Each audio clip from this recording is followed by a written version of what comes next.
and everybody else wanting to meet with their students online. We have been getting reports of some inappropriate behavior happening through our students, just like it would happen in your class. It's more than likely going to happen online too. Students are figuring out how to use the software and to be figuring out how they're going to do everything online. So what we've done as our department, and we will be sharing these out to you, but I just want to start with them. We've developed some online meeting expectations for you to use with your students. We have some younger ones with a little bit less of the words and more of the pictures on some expectations that you can use at the beginning of your presentations with your students, just to remind them, set the classroom expectations of this is how I expect you to work and how you to use this Zoom or Meet. And so we have some younger ones, and then we have an older one that has a little bit more words on there for you to use, just like some general expectations that you would set up in your normal classroom. You would set these up as well for your online classroom. So the beginning one is to always mute your microphone, turn off your webcam unless you've been asked to turn it on. We remember to wear clothing to your session that is appropriate, that you should have clothes on. Like that is something I don't understand, but that's happened.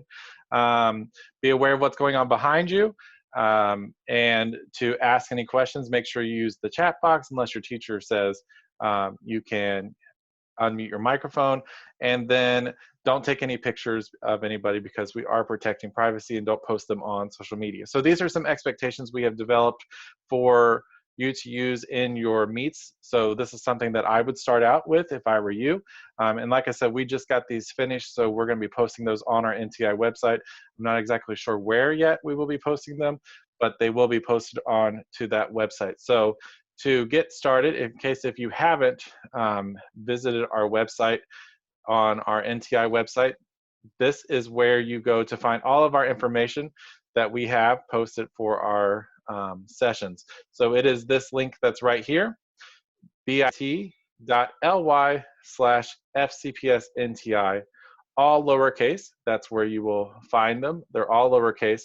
And then you can click up here at the top where it says Teacher Resources, and there are a ton of different there's a ton of information here that we've already created, some videos, some guides, and everything, so you can click on there. We're going to stay within our online meeting tools today and go through both Meet and Zoom for you to understand how they work and what you should do to get them set up and using with your students. If you're familiar at all with using Zoom, you'll be familiar with Meet. If you're familiar with Meet and you want to look at Zoom, you're going to understand that Zoom and Meet are very similar in their platforms. One is a little bit more robust, but that one is Zoom, and it has a little bit more features that you might enjoy as a classroom teacher, but you don't have to necessarily use one or the other. I do have to put this disclaimer out there that we do recommend Meet over Zoom, only because it's a little more locked down to just Fayette County.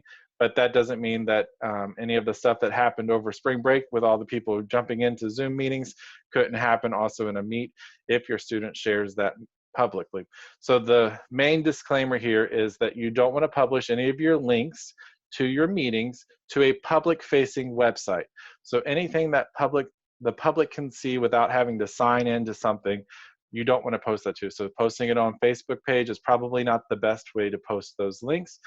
Posting them on a website like this one is not the best way to do it. Now, what we have done is we posted the document that all of our sessions live in, and you can only see those documents once you're signed into your Fayette County email address.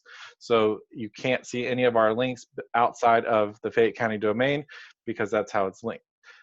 There is not really a more secure one over the other, Meet versus Zoom. It's how you set up your classroom and how you allow people in that you don't necessarily know. You're in control in both of these situations now, and we're going to go through both of them and talk about it. So I think the only thing that we're recommending Meet over Zoom is because Zoom got some negative press, and so Meet is being pushed more. There are some security things, but people can access it outside of Fayette County. So there's not one that is more secure over the other one. As the teacher, we have to do some things to secure it for us. So we're going to start with Meet. Google Meet is part of the Google Classroom, Google Docs, Sheets, Slides, all of the Google stuff. Google Meet is actually there. And Google Meet lives inside of your Waffle. When you're assigned into your classroom or to your computer, into Chrome, you will have an option here that has a little waffle. Notice I have a picture here of myself. That's how I know that I'm logged in. You might have a little icon that has an initial there. If you just see a grayed out person, that means you're not signed into there and you're not going to see all these features. When I click on the waffle, then there's the Meet icon right here. So I can click on that and it'll take me into Meet. Now this is where Meet has become a little bit more secure and basically setting up a password for anybody that is within the Fayette County domain. So if you've heard about this nickname feature, that is what this is. When I click join or start a meeting, I am going to add myself a nickname into this classroom.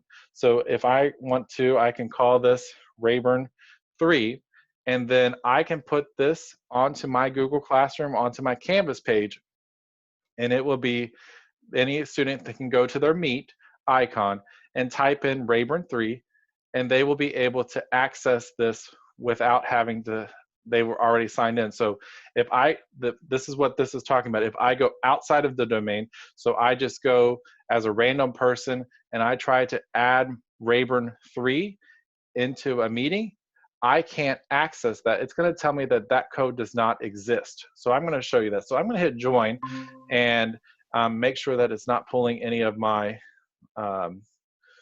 meetings information or my camera or stuff from here, because it will mess up if we do.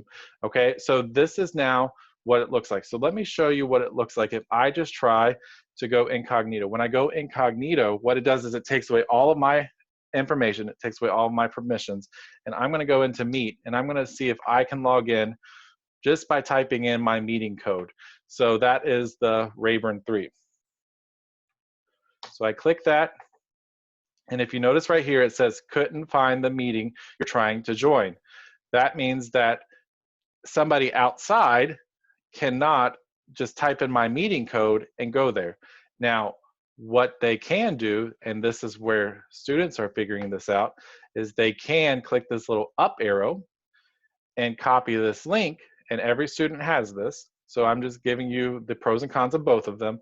Every student can access this link, or they can copy this link that's up here in their web browser and send it to a friend and watch what happens. So I'm going to go and now back into here. I'm not signed into anything, so it's not going to do that. I'm going to hit go, and notice I bypassed that setting. So this is one of the things that we've been noticing that students have been doing, is they've been sharing the link, not necessarily the code, because the link you still have to put your name in. But here's a little thing for you. So let me put this in here and I'm going to show you what happens. So I'm going to ask to join. I can't automatically jump into here. So if I ask to join, when I'm in my Zoom meeting, a new screen is going to appear that says, hey, this person wants to join it, but look, it says unverified. So that tells me that that person is outside of my Fayette County email address and outside of the Fayette County domain. But if I'm a student and I get that link and I'm part of this, it's going to pull my account information in there. So I'm going to know who that is. So using Meet allows you to actually see who people are a little bit better than what using Zoom would, because Zoom actually, you have to type in your name, and sometimes kids type in the wrong name and do things that they shouldn't be doing. So if I don't want this person in here, I hit deny entry. And then when I go back to what it looks like for that person, it says I can't join this call. I have been denied. And so I can try again. And when I try again, it's going to ask me the same thing. So if I'm really trying to get into there, it's going to bug you as the host, but you can get into that way. So this is one of those things that is Meet better than Zoom? I don't actually know, because I can do the same thing that I could do in Zoom. I can do it in Meet as well. So let's go through Meet just a little bit so you can see some of the features. I have here, right up here is some little people with a number. those people are all the people that would be in my chat. So if I let my person in that I don't want to let in before, oh, did I delete him? I may have. I can add that person and they're going to show up in my participants page. That's going to tell me everybody who is in my meeting at this time.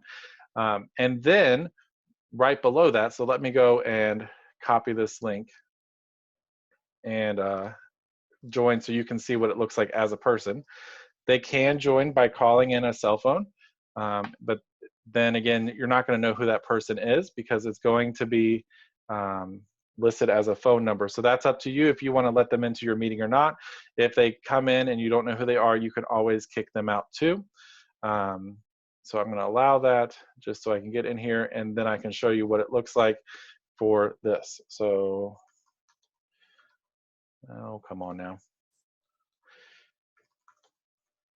So I'm going to ask to join because, again, I'm outside of this domain. So I'm going to come in. I'm going to admit myself. So now I can see that I have two people here. I have myself and I have my demo person or my student. And so I have this little drop-down arrow. When I click this drop-down arrow, this is where I can turn off their microphone. You have the ability in both programs to turn off the microphone. So you can mute them, but what you can't do in Meet is turn off their video. So you can turn off their microphone, but in Meet you cannot turn off their video. But I also have the ability to use this little button here, which is remove, which will take them out. So if they do something that's inappropriate and I'm going to deal with them later, I'm going to hit that remove button and it's going to take them out of my meeting. Some of the other features here, this is their chat, and this is going to send it to everyone. Whereas in Zoom, you have to turn this feature on to publicly chat.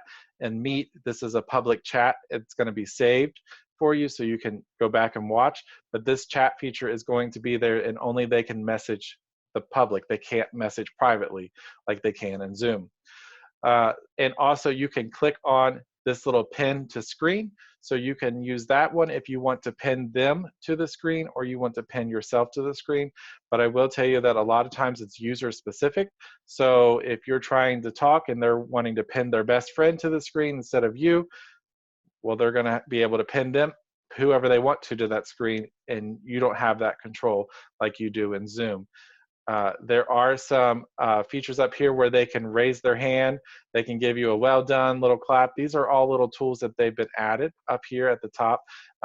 So you get little notifications saying, hey, this person raised their hand, and you can call on them and say, hey, unmute your microphone so that we can have a conversation. There's also now the ability to see the grid view, kind of like the Brady Bunch in Meet, where that wasn't an option before. You can turn that on by clicking the little grid icon that looks like a waffle. If I want just the one person, I can turn that off. Or if I want everybody, I can turn the grid view on. And if I have up to so many kids up there, I can see them all at one time to kind of give it more like a family view. And so that is basically how Zoom works. I have the ability to present my screen. So anything that I'm doing on my side, I can present. But one thing that I did notice is as a student, I can knock the teacher out of presenting and present my screen. So that's one of those things that is in Zoom, you can change that, but in Meet, you cannot. So there are some things that Meet is still struggling to keep up with because it wasn't a platform that was ready for this. But I want to also show you these three little dots here, and this is how you record the meeting. So the three little dots, I hit record meeting, and it's going to record my meeting for me so that students can then go back and watch the video after I post it to their we've also have this ability to turn on closed captioning. And this is one thing that I love about Meet that Zoom doesn't do a very good job of. And this is the closed captioning, so that when I'm starting to talk or anybody that's talking, it's going to, it's going to be an echo here, but it's going to start to close caption everything that I say into my feed so that students can read what I'm saying. And which is a nice little feature, especially for students. It's not going to be perfect and it doesn't translate from English into Spanish. It doesn't do any of that, but it will allow you to have that little closed captioning feed into there. And like I said, Zoom's is not perfect, but there's not one perfect way. So I wanted to show you Meet first so that you have that ability to do that. And also if you go into Classroom, this is a new feature inside of Classroom. If you're a Classroom user, meaning Google Classroom, you have the ability to have a specific Meet assigned to your classroom always. And you can change that Meet feature every time, so you don't actually have to have them go into their meeting. You can have this Meet icon all the time. So if I look here at my Meet link, I can use this link here. It's going to be on my header always. I can also turn that off, and I can also reset that. So if I'm wanting my students to click on the Meet link, all I have to do is click here, and this one is going to restrict them to only the kids are inside Fayette County, so you don't have to use that nickname feature for that. So when you click that, you want to be using that one inside of there. You can also turn that off and on through your gear setting up here at the top. There's a little gear icon, and you can turn this on and off visible to students right underneath your settings and your gear icon for your classroom. If you want to reset this code, just click that little drop down arrow and you can click reset, and it will turn it on and off for you and reset that code. Again, same type of thing. I wouldn't post my link to my classroom until I'm getting close to it. So 15 minutes prior to my Meet, I'm going to turn that on, or prior to my Zoom, I'm going to post that as an announcement so that they can get that link. Now, just like you are in your classroom, you're normally the last person out of your classroom inside of the building, and you're locking the door until the custodian comes to clean your classroom. The same thing needs to happen inside of Zoom, inside of Meet, because you want to turn the key, shut the door, and walk away. If you're not the last person out, students can still stay in there and they can chat. So just like you are in your classroom, be the last person out. And when you're the last person out and you close that down, that ends the meeting, and they, even if they click on that link, they can't open it back up and have a conversation with their friends, and nothing can happen without you there. So you want to be the first person in and the last person out of their meet. And you know what? You might just have to start removing people out to say, I'm sorry, you need to go do your own meet, because students can do their own meets as well. But you're not going to use my link to do this. You're going to just remove them, and you do that through your participants page on the drop down and click that remove, and that's going to take them out so that you can end the meeting and go do something else that you need to do.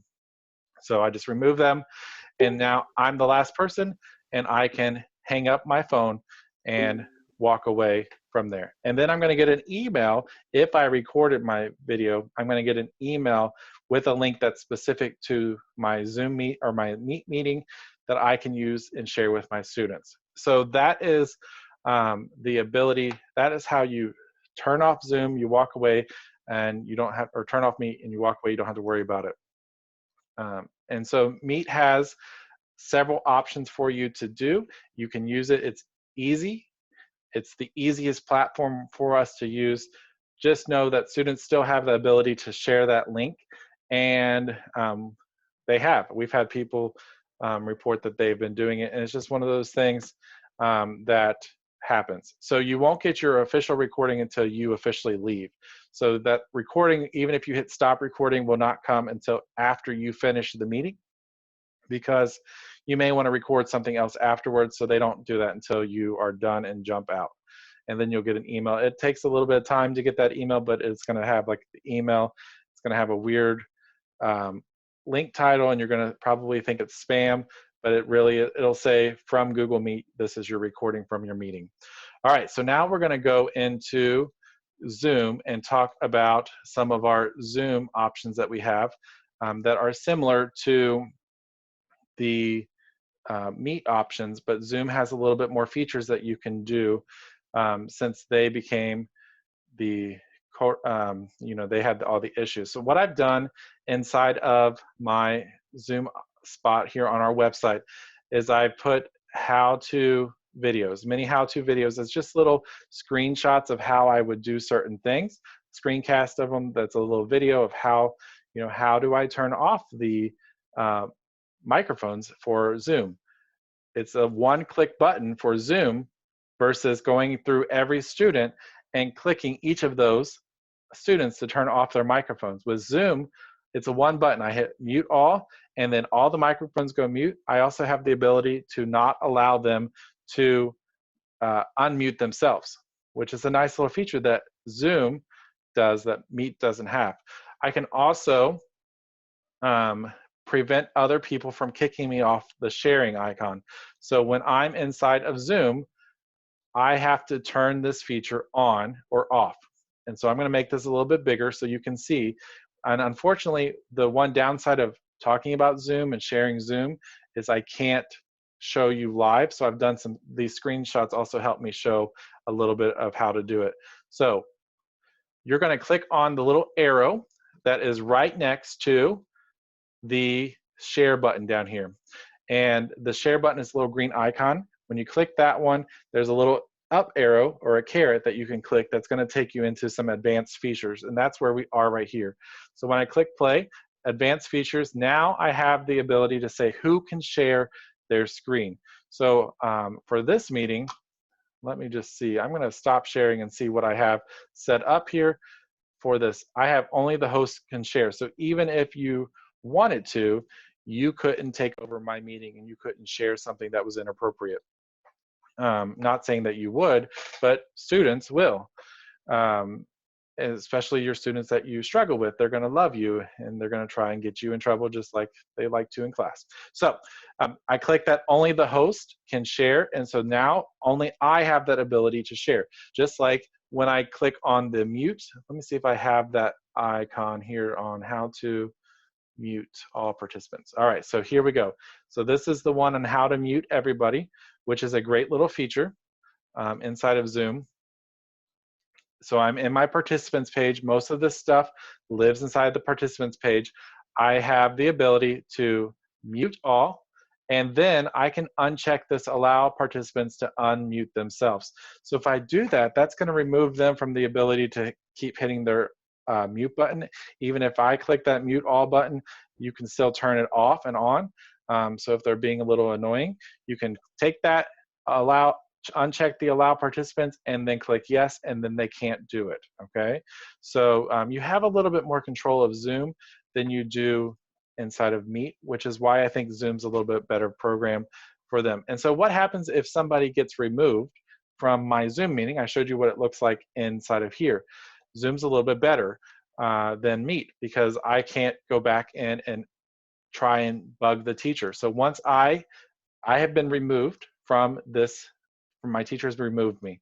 And so when I try to go back in, I type in the meeting address just like I was doing before. I try to join, and instead of it bugging the teacher, what does it do? It tells the person you can't come back in until you end that meeting and restart a new one.